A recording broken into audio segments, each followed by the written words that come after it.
The key benefits of going to the selection day were really getting a foot up on knowing what airlines are expecting in terms of interview processes. It's not just an interview anymore, there are many things they're looking for. Depending on the airline, you're always doing an interview.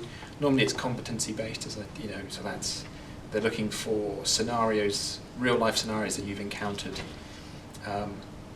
So that, the interview we did here was exactly like that.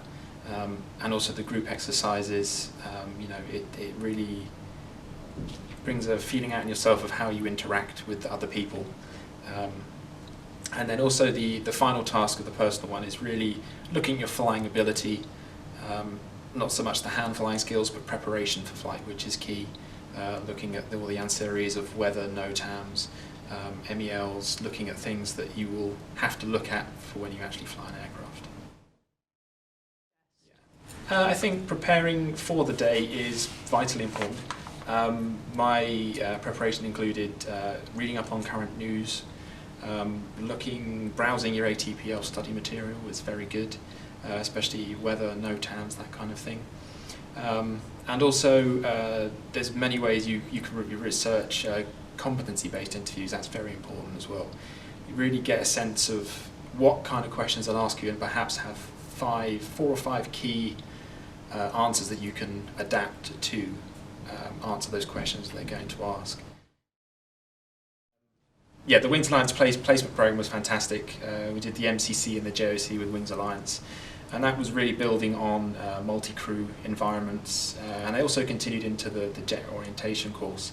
It wasn't, if anyone's worried about the handling of the jets, it's nothing to do with handling big aircraft. It really is focusing on the competencies to operate a crew with those larger aircraft, and it was a steep learning curve. There was lots to learn, but it was very enjoyable.